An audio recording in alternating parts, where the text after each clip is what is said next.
soon, and I'm definitely excited to see what these teams will be up to. Yeah, I'm excited to see what's going to happen. How has CARACAL evolved from week number 1? As we say, jumping right into the drafting phase, let's see which sides they're on. Indeed, it does look like Team CARACAL is going to be playing on the blue side, Orange Esports on the red side today, and this does confirm it. Xeno is actually going to be playing on the roam position again compared to Mienzal, which we did see ended up being more effective the last time. So hopefully Xeno will be able to rough out some of the communication issues he may have had with his team previously. Coming down to the bans though, Akai and Wanwan being banned out by Team CARACAL. Orange Esports holds priority as they've already banned out the Valentina. Do they want to get rid of the Farmist though? I think Faramis is definitely something that they have to consider. Orange Esports, we know them to be a team that likes to fight. And when you have to think about the cult altar every time you want to engage on Team CARACAL, that is just not fun to think about. But before that, Fanny is going to be up on the chopping block. Okay, so Fanny gets banned out. Team CARACAL can look to ban out. I'm thinking, do they want to look to punish Subway? Are they looking to punish Valence? Right now, it's just standard bans all across the board. Indeed. Wanwan Akai, Fanny Valentina, all pretty common here. We do still have some pretty notable picks, such as the Masha still going to be available here. The Faramis hasn't been banned out yet, but Team CARACAL did just do so. So, do Orange want to get rid of the Masha? Is there anything I'm missing here? I feel like Masha is a good shout. Although, I don't know, Ling has been pretty devastating regardless of what comp he's in. Unless you get to play Boxia and you get to steal every single pretty much purple buff in the game, then it's not so fun.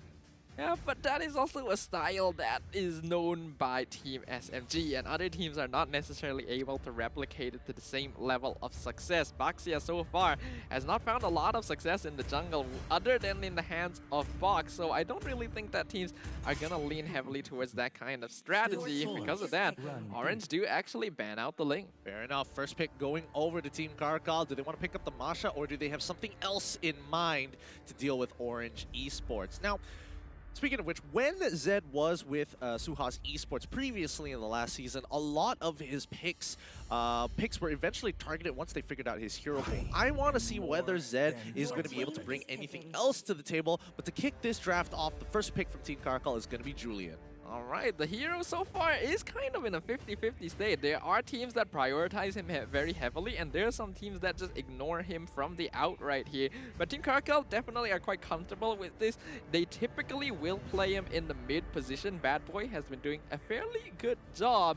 Orange Esports now, what will they prioritize? So far, a lot of teams still do like picking up the Esmeralda quite early.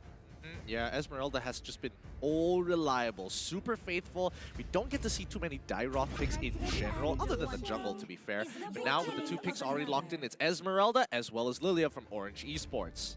Ooh, the Lilia pickup from Orange. That does kind of lock Stormy in fairly early. Yes, this could still be played by AIM potentially, but I do think that the mid Lilia is going to be way stronger than a roam Lilia. This is Orange though, so anything can happen. Hopefully they haven't locked in Stormy's hero a little bit too quickly here. We'll see, we'll see. I feel like AIM still has a majority of his hero pool still up, and if they do lock in for AIM, then it's got to be within the first phase. But let's see what Team CARACAL is going to respond with. Franco is wide open here. They could go for a Cho, but it looks like it's going to be the Beatrix as well as the Grok. Okay, an interesting choice here. Beatrix is pretty obvious, still one of the best marksmen in the game, but the Grok pickup, we have seen Xeno play on this before, and well, he just did not have a fun time, especially against a Lilia as well. Part of me is wondering whether Team CARACAL locks this in to prevent Stormy from grabbing it himself. Yeah, that is a fair shout because, you know, AIM as well as Stormy can technically switch roles if they want to, considering that Stormy has played some pretty outlandish mid laners before. Transitioning into the support role can't be too difficult. Well, I guess we'll find out. The final pick for Orange Esports, seconds counting down. What do they want to prioritize here? Still looking for junglers, still looking for gold lane, but they're actually going to start off with the Franco for themselves. Fair enough. I mean, Franco has a pretty decent win rate as of yet. 6 bans, 6 picks all overall, but with a 67% win rate here, things are looking very favorable for Orange Esports. Though, Grok can block those iron hooks and get in the way of this Franco. Maybe we'll see how the game progresses. Yeah, definitely can do that, but it's a lot more difficult to try and deal with the iron hooks on something like a Grok as compared to maybe a Lolita, for example. So I think Orange are okay with this, and from what we have seen, this is one of the few tankier roamers that AIM is capable of playing, so that probably confirms that this is going to be a mid Lilia in the hands of Stormy. Uranus, the first ban from Orange Esports in the second phase. Okay, I guess they want Team CARACAL to actually pick up. They might ban it out, to be fair, but let's see where Team CARACAL is going to put their focus on. Right now, Orange Esports is still missing a jungler for Stormy. Sorry, not for Stormy. I keep thinking he plays everything here, but for Subway specifically. Or do they want to start punishing the gold lane? Considering they've already locked in the Beatrix, they might want to ban things away from Valence, and they're actually going to start with the Popol and Koopa here, which ordinarily does make a lot of sense because it is one of the easiest counters in lane to Beatrix, except Valence basically never plays Popol and Koopa. Well, he doesn't play it as much as he did beforehand. I'm not entirely sure why. Or maybe they have a predetermined draft that they want to force out against Team CARACAL. As priorities being held by Orange Esports, do they want to continue focusing down on the EXP laners?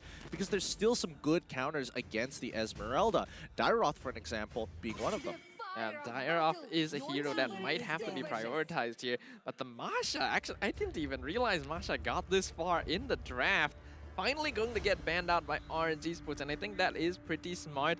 The Dairoth is still very dangerous, but as long as Neo can hold his own in lane, I think it is something that Orange can deal with.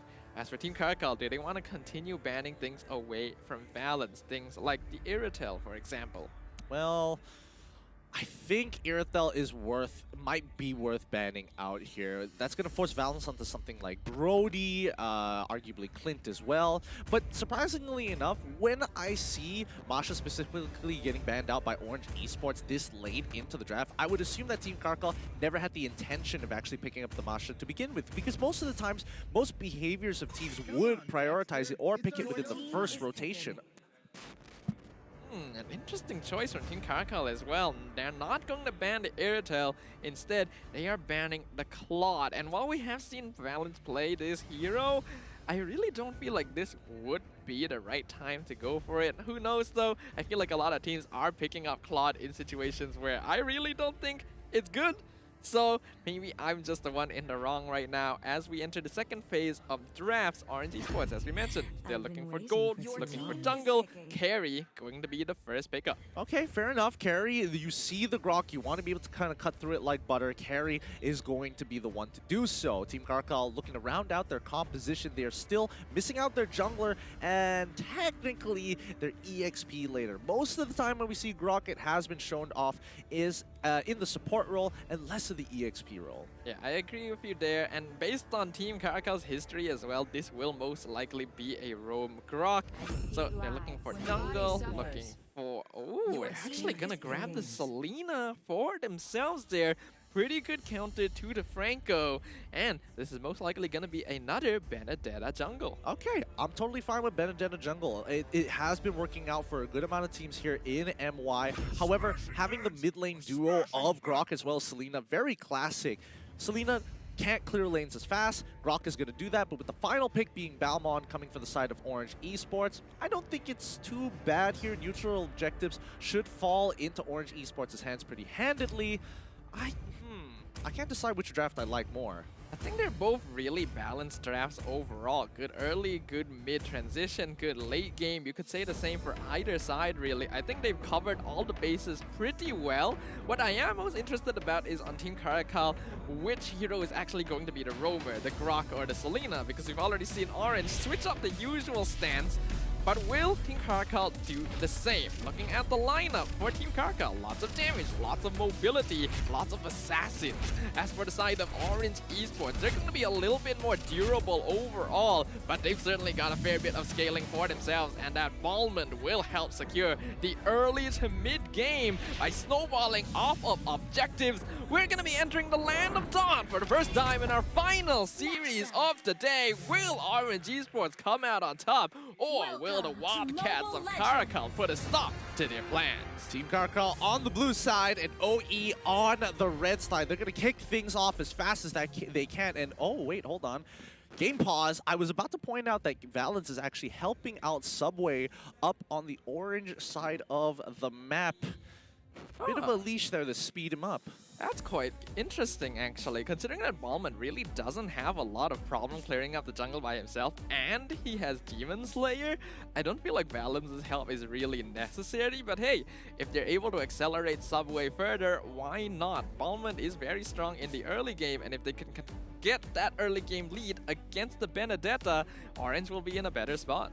Or, I mean, to be fair, Valens is up against Beatrix, right? And Beatrix naturally is going to be super strong in the earlier stages of the game. So if you're going to be sitting around in lane, you're technically wasting time. So fair enough, I would say that going for the leash is going to help them optimize the time being spent, not just sitting idly by. I did also end up spying who is the roamer on the side of Team CARACAL. It is confirmed that the Grok is in the roam position. He's got to pull yourself together. And Selena is going to be playing in the mid lane with Impure Rage. So it does look like they want to scale up the Selena a bit more to be a magic DPS. Magic DPS. I did see Julian mid, and I think he was going towards the purple buff, but I'm not entirely sure there. So Julian could be the jungle pick, and Benedetta is the EXP pick, but we'll wait until we get back into the game to reconfirm. I didn't get too much information since the game pause came up so fast. We're gonna be troubleshooting some issues right now, ladies and gentlemen, so hopefully you guys can bear with us for just a little while. Gotta make sure that these players are not having issues with their devices as we go into the game to make sure that the competition is upheld in the most fair manner possible. We can seeing some thumbs up as well, so I'm pretty sure we will be able to head back into the Land of Dawn pretty soon. Yep, can't wait to see how this is going to be playing out. Now, historically speaking, people who have, or players and teams who have been playing from home usually had a bit of an advantage. They feel comfortable in their own skin. They feel comfortable in an environment where it's not a stage with the crowd shouting as you are playing the game. Do you think CARACAL is going to get that at-home buff? It's an interesting question because from last season, yes, definitely we saw teams get the at-home buff, but we also did see some teams get the on-stage buff. So the question is, which one is going to be CARACAL here as we resume the game that is a Julian jungle? Oh yeah, AIM trying to stop it. Oh, even committing the flicker. I'm not sure about committing the flicker here. I think he was confident he hit the purple buff, but Bad Boy is getting a lot of good damage here. Auto, but ew!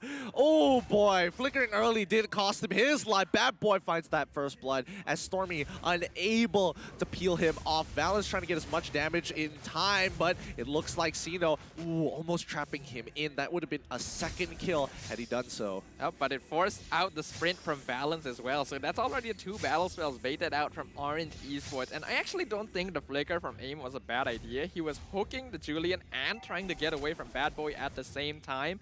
If he didn't flicker, then Bad Boy would have gotten the kill without needing to expend his own. So all things considered, it was an even trade there. Well, Barash trying to hold his own, but Neo taking some amazing trades against him. Subway forced out of CARACAL's jungle. It looks like Team CARACAL really have a solid rotation plan here to ensure that they don't get invaded. The early game is going to be very strong for Team CARACAL since they have the Grok-Selena combo, and even if Orange have the Franco and Ballman, it's just not going to compare in terms of map vision and damage overall.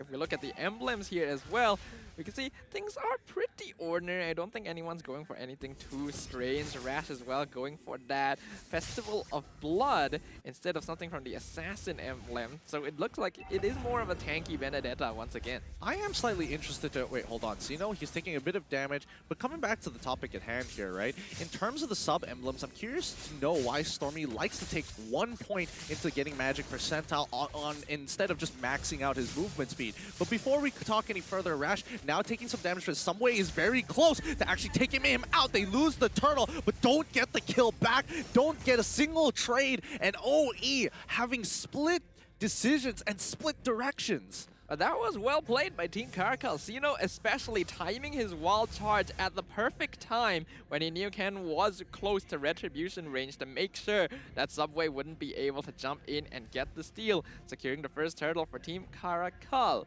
However, when we look at the net worth, it is actually still pretty even. Losing out on that turtle is not going to affect Orange too much for now. Zed already purchasing the Blade of Heptases. He's going to have more than enough damage if he walks out of a brush. AIM, however, looking for Oh, what is that hitbox? Enhanced Chain's already getting the knock-up onto Valens. Aim forced to flicker away as a wild charge connects, and they find it perfectly for Beatrix to get another kill. Subway, unfortunately, falls victim to it as Team CARACAL looking mighty fine here. Zed has to flicker away from Stormy. That just happened so quickly. 3 free kills going over to Team CARACAL. We mentioned that the net worth was pretty even. All of a sudden, CARACAL have a 1.5k gold lead. And all of that started because AIM somehow missed the hook. It just brushed past Bad Boy. And honestly, if that were me, I would definitely be complaining as well. What is that hitbox? Yeah, I don't know. I felt like he had it spot on. Neo trying to keep controlling his lane. Finally, they find the suppression, the bloody hunt onto Sino to ensure that kill. They take one back for the side of Orange Esports onto Sino. 23 more seconds until the turtle comes up, but Valens taking way too much damage. Zed controls this lane too well. AIM as well as Subway get right on top of Zed. Iron Hook connects and AIM might give the trade back. Subway needs to finish this off. Somebody help him. Bad Boy flickers on top of Valens, unable to secure that kill. This means another falls into the hands of Orange Esports. An instant rebuttal from Orange. You take out 3 of our members, we take out 2 of yours, and now Ken trying to engage onto Subway, but he's backed up by Stormy, so he can't go in. Lethal counter drops him real low. Wild Charge finds him, though, into the enhanced chain, but Stormy picks up Ken, not going to be able to get that kill. Great setup coming in from Stormy. It was too late to react. He dropped the Shadow Ball first, but he also dropped one just behind the pit, so when he activated with the wave, oh, it procced perfectly, giving no time for Ken to really respond or to know in which order it was going to detonate in his face. I do always feel like Lilia's abilities are a little bit difficult to keep track of, especially in the chaos of a battle, and good Lilia players can take advantage of that to make sure that enemies are caught off guard. Stormy definitely doing a good job there, as now Sino is providing vision over the turtle. Ken coming in as well. They're not aware AIM is there. The hook lands unfortunately on the turtle. Yep, Neo, he's jumping right in with the Falling Star Moon. Electro final blow on top. They stop them from going further. Beatrix already finding the turtle. Rash tries to get out. He ends up dying. Sino and Rash pay the price, but they find one kill back. Neo on the run. Oh boy, Bad Boy. Can he actually finish off Stormy here with a full combination? If he hits it, almost hits the arrow, but doesn't connect. Neo chases him down. Falling Star Moon not going to find its target either. And it's going to be a 1-for-2 trade in favor of Orange Esports there, but Team CARACAL did secure the turtle thanks to Zed, and he was able to pick up a kill as well. So even though they lost more players, they ended up coming on top in terms of net worth there, especially with the gold funnel over to the Beatrix. Orange right now has the net worth lead, but they have to be a little bit careful. Zed is not having a bad time at all. Nope, he is, he's farming up, and he's farming up really fast in comparison to Valens, who is a level down. They do a bit of a lane swap to ensure, because Neo is having an okay time, but he can defend himself a little bit better in comparison to Valens. He's on the bottom side. CARACAL look to cut this wave and try to break top tier 1. An interesting attempt here from Team CARACAL. They want to go for this top lane. Rash taking a lot of damage. Subway tries to go in for the lethal counter, but isn't able to finish. Stormy tanks the Abyssal Arrow, forcing out the black shoes. Now Neo wants to go for Bad Boy, but the flicker from the Selena keeps him alive alongside Wild Charge from Sino. So Orange settles for their purple buff instead. This is a pretty good trade. They were able to get the mid-tier 1. They were also able to take away the purple buff from Ken. And even though they did sacrifice top tier 1, I think the trade-off is just so much more valuable. Oh, don't tell me they're also going to get bot tier 1 too. Oh, it looks like they were able to defend that just in time, but it is living on a prayer right now as AIM lands the Iron Hook onto Sino into the bloody hunt, forcing him to flicker over the wall to escape from Orange. That's an important battle spell gone from the enemy roamer. Extremely, but now they're taking advantage of the turtle timing. Zed having to stick on the top side away from the turtle allows Orange Esports to have their full strength here and to secure this neutral objective. Right now, Neo gonna be continuing to push the bottom lane, setting up space for his team to take the turtle. Looks like Rash isn't going to make an attempt onto this, but he's gonna get caught out by the Falling Star Moon, forcing him to back off, meaning this should be a free tower to Orange down here. Yep, the OE is responding, going up towards that top side, making sure that they're wasting no time because they know that bottom tier 1 was living on a prayer. Now AIM, he sees everything, sidesteps the Abyssal Arrow as Valens. Ooh, actually Valens is going to take that orange buff from the Balmon. They know that Balmon is just slightly ahead of Ken by 1 level. As Stormy walks up forward, he still has the black shoes. He can get it all his damage down and still walk away. Stormy is playing really aggressive these days. You can tell that he's quite comfortable here in orange. Subway gonna get separated from his team, but he is absolutely fine. They want to take this buff away. Ken getting choked out from his own jungle right now.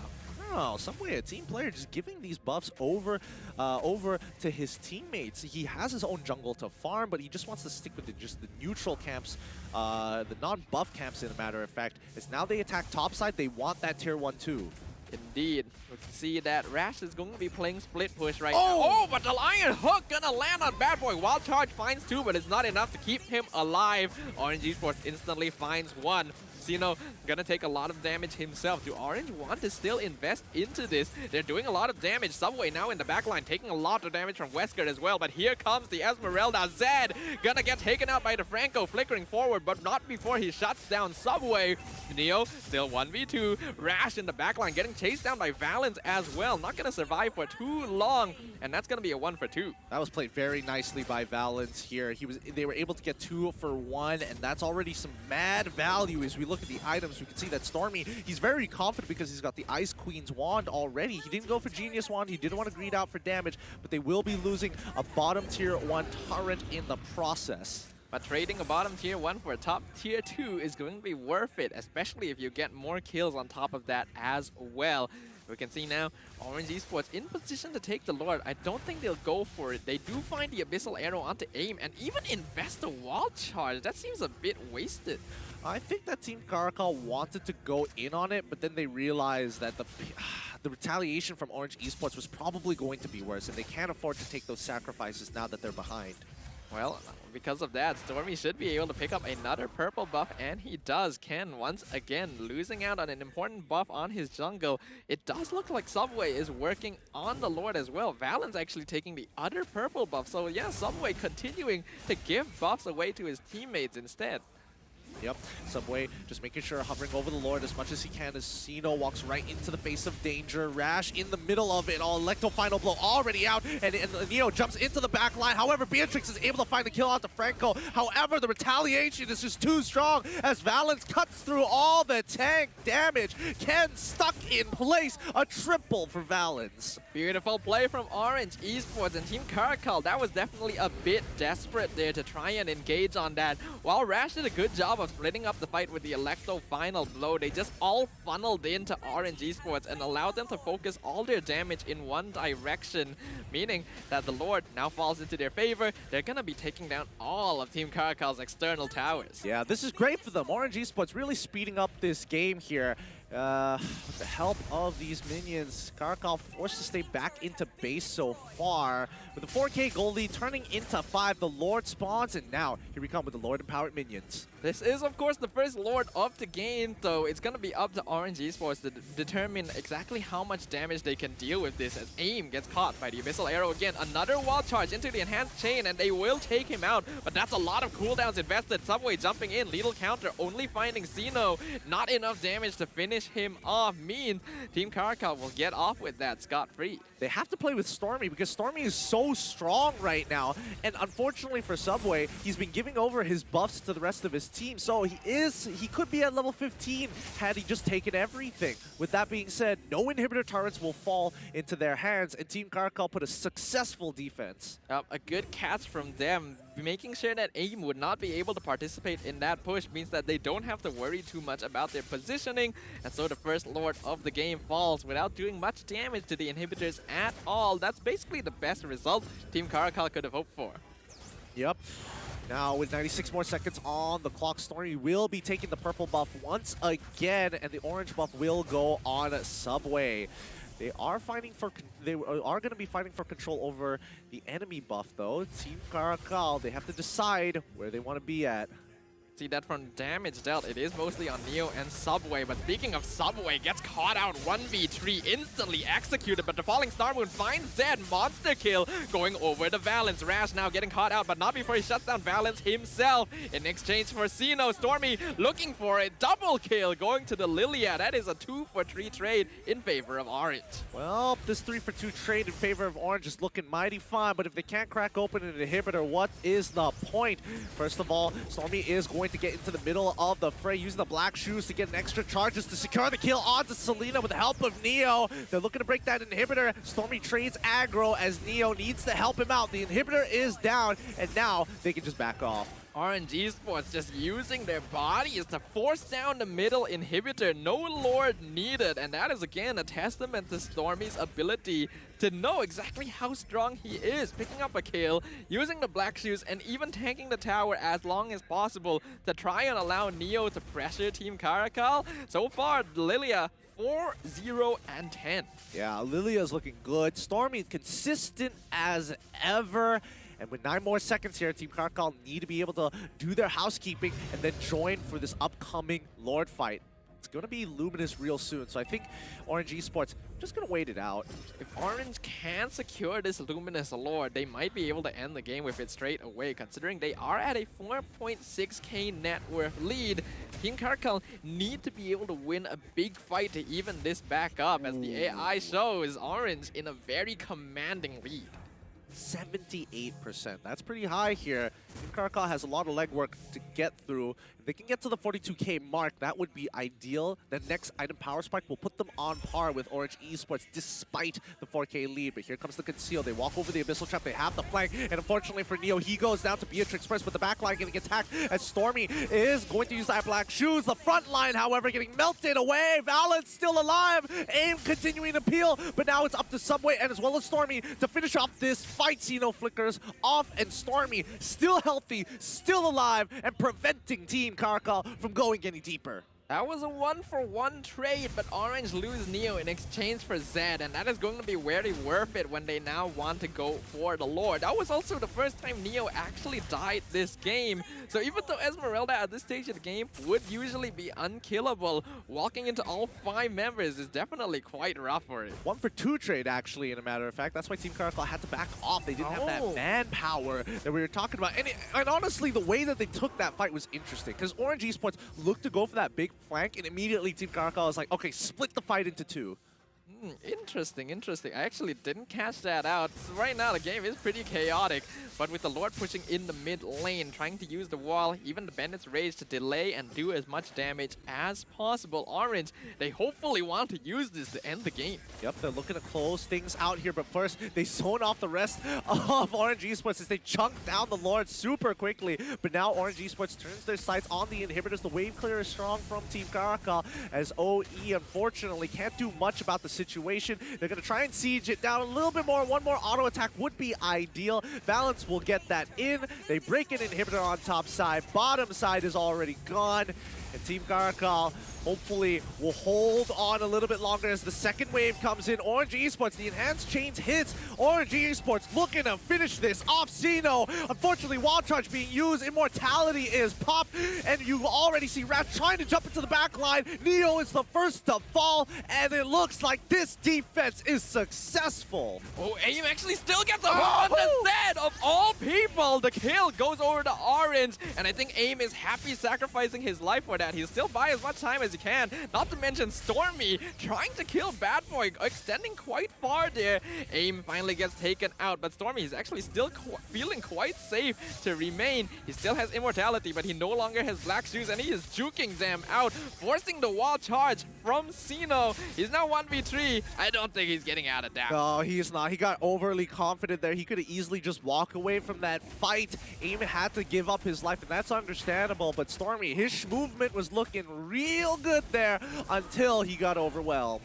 It was a very good defense by Team CARACAL, so Orange thought that they could brute force all the way in, and they were successful in taking 2 inhibitors. But they have to remember they are in Team CARACAL's base. Very easy for these players to just back off, top it back up, and rejoin the fight again. Yep, now the gold lead doesn't matter. Orange Esports have missed their window of opportunity, and based off of the Lord push advantage, they lost EXP. in terms of gold, not that much, and at this point it doesn't really matter, but with no inhibitors, hopefully Orange Esports makes the correct macro decision making. Well, 20 seconds until the next Lord is up, and this one could be the final evolution as well, as we are nearing the 18-minute mark. So if Orange pick this up, they can basically guarantee ending the game. Team CARACAL definitely got to make sure to secure it if they want to keep themselves in this series. Stormy being very careful, making sure he's checking the brushes and doesn't want to get caught out by these random ambushes that CARACAL have been setting up for them. Speaking of which, Orange Esports not even going to bother to chase Rash as they need to rotate down for this upcoming Lord fight. Right now, Team CARACAL are actually in very good position over the Lord pit.